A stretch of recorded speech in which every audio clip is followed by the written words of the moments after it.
un grup de socis del 3C han gaudit de la Ruta dels Teatres de la Rambla, una ruta organitzada juntament amb Viena Edicions i amb dos guies de luxe, Carme Tiers i Xavier Muniesa, autors del llibre Barcelona, ciutat de teatres.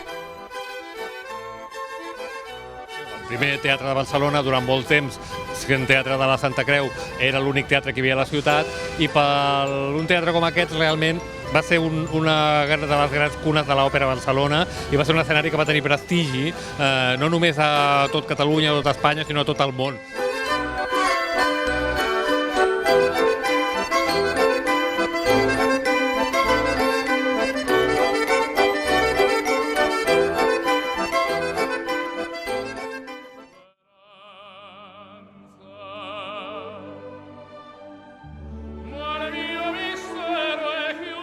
Doncs els burgesos, els accionistes, els participants, doncs van voler fer una sala molt gran amb un terreny una mica petit.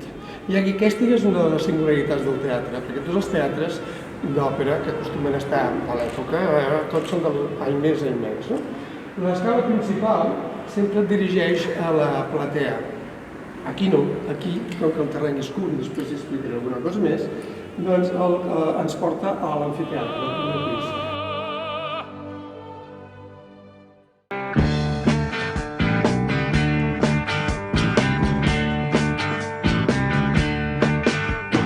Això abans de ser teatre i abans de ser altres, diguéssim, escenaris de cultura, doncs va ser, com havíem dit abans, un part del terreny del convent de Sant Agustí.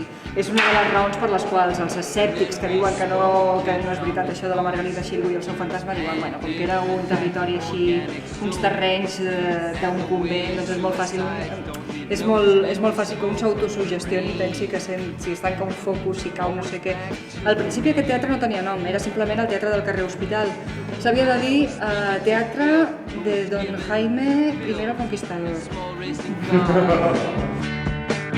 He had given him up since his last crack up had carried him too far.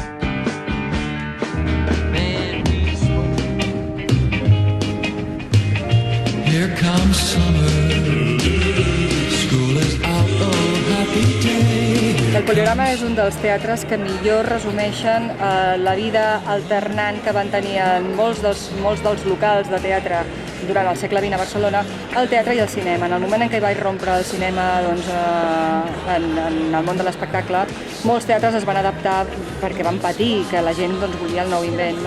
I el Poliorama el que va passar no és que anés alternant, que en la mateixa funció poguessin haver dues projeccions de cinema i a continuació una obra de teatre, sinó el que va passar és que segons les dècades es representava exclusivament teatre o es representava exclusivament cinema. When we meet